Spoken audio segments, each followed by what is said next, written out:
সাধারণ মানুষ ফলের থেকে বিমুখ হয়ে গেছে। রমজান আসলে সব কিছুর দাম বাইরে যায়, বাজার থেকে জিনিসপত্র উধাও হয়ে যায়। আমরা ভালো না, যদি আমরা ভালো হতাম তাহলে এটা হইতো না। অরিজিনাল ভাবে আপনার খেজুরের দাম কমে নেই। ক্রেতারা তো একই কথা বলবো যে ভাই দাম বেশি, বিক্রি করতে পারি না। গত বছর আমি যদি 2 কেজি কিনছি, এবছর আশা করি 4 কেজি কেনা যাবে। মানুষ শুধু ট্যাক্স কমছে বললেই মনে করে কমে গেছে।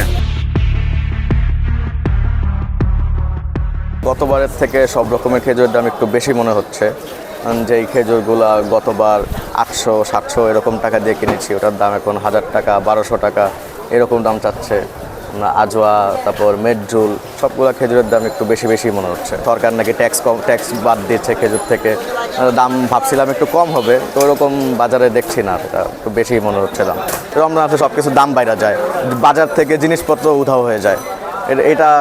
এটা আমাদের দেশে কখনো আমরা এটা কাম্য করি না। আমরা চাই এটা পরিবর্তন হোক, সেটাই আমরা আশা করি। আমরা ভালো না, যদি আমরা ভালো হতাম তাহলে এটা হইতো না। ধরেন আমাদের দেশে যদি আমরা এখন ধরেন আজকে আপেলের দামটা ধরেন 5200 টাকা, এটা ধরেন রয়্যাল গালা বা যাই হোক, এটা আপেলের ধরেন আছে 1200 টাকা কাঠল, হয়তো বা 20 কেজি 22 কেজি। আমরা যদি দাম বেশি থাকে তখন আমি খাইলাম না এটা, যে ঠিক আছে একটু কম খাই। যেখানে আমার ঘরে 1 কেজি দরকার, আমি সেখানে হাফ কেজি নেই, তাইলে অটোমেটিক দাম এমনি কমে যেত। যখন মালটা কেউ খাবে না, যখন নিবে না, তখন দেখবেন এমনি দাম কমে গেছে। আমাদের মধ্যেও কিছু সমস্যা আছে, পাবলিকদেরও সমস্যা আছে। যেই মালে একটু দাম বেশি থাকে ওটার প্রতি আকর্ষণ বেশি। আর আমরা বাঙালিদের একটা শব্দ আছে, যেটা হুজুগে বাঙালি, মানে আকর্ষিত বেশি হয়। এই জন্য সমস্যাটা আমাদের দেশে বেশি। আর আমাদের দেশে ভালো মানুষের সংখ্যা খুব কম। গত বছর মানুষ ওইভাবে খেতে পারে নাই, তা আমিও নিজেও, কারণ গত বছর আমি যদি 2 কেজি কিনছি, এবছর আশা করি 4 কেজি কেনা যাবে। এরকম একটা সুযোগ আছে, একটা বাজেটের ভিতরে আছে। খেজুরের দাম কেমন? একটু বেশি, আগের তুলনায় একটু বেশি, সব কিছুর দাম বেশি। গত বছরের তুলনায় এবার দাম বেশি, বিশেষ করে আপেল, মালটা, এগুলোর দাম বেশি। আর খেজুরের দাম আমার গত বছর থেকে এবার একটু কম। এই যে আপেল মালটার দামটা বাড়ার কারণ কি? সরকারের ট্যাক্স বাড়াইছে, ভ্যাট বাড়াইছে, এই কারণে। ক্রেতারা তো একই কথা বলবো যে ভাই দাম বেশি, বিক্রি করতে পারি না। বাংলাদেশের অবস্থা তো সবাই ধনী না, ঠিক না? একটু কম হলে আমাদের মতো স্বাভাবিক যারা আছে, সাধারণ মানুষ হয়তো তারা কিনে খেতে পারবে। আর এই দাম বর্তমানে যে দাম চলতেছে, এই দামে সাধারণ মানুষ হাতি দিতে পারবে না। সাধারণ মানুষ ফলের থেকে বিমুখ হয়ে গেছে। হয়তো এই রোজার ভিতরে 2-1 রমজানের ভিতরে কিছু খাইতে পারে, ঠিক আছে, কিন্তু এরপরে দেখবেন আর অতটা বেশি একটা চাহিদা নাই মানুষের কাছে। আপনার কাছে টাকা থাকলে সে না আপনি কিনবেন, আর না টাকা না থাকলে তো আর কিনবেন না। এরকমই সব। খেজুরের দাম কমছে, মানে ওইটা মনে করেন আপনার ওনারা কমাইছে, কিন্তু অরিজিনাল ভাবে আপনার খেজুরের দাম কমে নাই, ঠিক আছে। খেজুর পর্যাপ্ত পরিমাণ আছে, কিন্তু দাম কমে নাই, বা কাস্টমারও নিতে আসে না। জিনিসটা একটা ত্রিমুখী হয়ে রয়েছে, কথা বুঝছেন?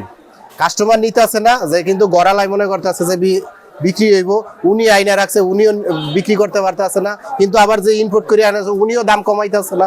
এই জন্য ত্রিমুখী একটা হয়ে রয়েছে, কিন্তু খেজুর অতটা বেশি আপনার এবার নিতে আসে না। এবছর সরকার খেজুরের ট্যাক্স কমাইছেন, তো ট্যাক্স কমানোর কারণে আমরা খুবই আনন্দিত, যেহেতু আমরা কম প্রাইসে ভোক্তাদেরকে খেজুরটা দিতে পারতেছি। যেহেতু আপনি জানেন খেজুর একটা রোজাদারদের জন্য একটা বিশেষ পণ্য, যেটা দরকারি। সারাদিন রোজা থাকার পর মানুষ রোজা ইফতার করে খেজুর দিয়েই, তো সে কারণে আমরা কম প্রাইসে দিতে পেরে আমরাও খুব আনন্দিত। অন্যান্য ফলের দাম একটু বেশি, এটার কারণ হলো আপনি জানেন কিছুদিন আগেও আমরা এটা নিয়ে আন্দোলন করেছি, স্মারকলিপি পেশ করেছি, এবং প্রধান উপদেষ্টা পর্যন্ত আমরা গিয়েছি খেজুর, আপেল, মালটা, আঙ্গুর, নাশপাতি, কমলা, অন্যান্য ফ্রুটস, ফ্রেশ ফ্রুট যেগুলো, এগুলোর ডিউটি কমানোর জন্য। কিন্তু এখন পর্যন্ত আমরা এটার তেমন কোনো সাড়া পাই নাই।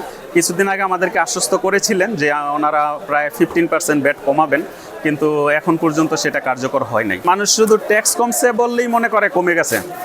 সেখানে মূল ট্যাক্স কমলো নাকি এইটি কমাইলো না এটি কমাইলো, এটা কিন্তু অনেকেই জানেন না। তো এবছর খেজুরের ট্যাক্স কমাইছেন, তো এতে করে অলমোস্ট ধরেন আমাদের একটা যেমন মিশরের মেডজুল খেজুর, যে খেজুরটা আমরা গত বছর 64 লক্ষ টাকা ট্যাক্স দিতাম 1 কন্টেনার মালে। 1 কন্টেনার মানে আপনার 5000 কার্টন, 5 কেজির 5000 কার্টন খেজুর আসে। 64 লক্ষ টাকা আমরা সরকারকে ট্যাক্স দিয়েছি গত বছর, আর এবছর সেই ট্যাক্সটাই আমরা দিতেছি 45 লক্ষ টাকা, এই 1-2 লাখ প্লাস মাইনাস এরকম। তো অলমোস্ট আমাদের ধরেন 20 থেকে 30% মতো ট্যাক্স টোটালি কমেছে আর কি। তো সেই কারণে আমরা ভোক্তাদেরকেও কম প্রাইসে খেজুর এবছর দিতে পারতেছি। দেশ জুড়ে তোলপা ওয়ালটন ফ্রিজ কিনে হতে পারেন মিলেনিয়ার। এছাড়াও রয়েছে লক্ষ লক্ষ টাকার ক্যাশ ভাউচার সহ কোটি টাকার নিশ্চিত উপহার।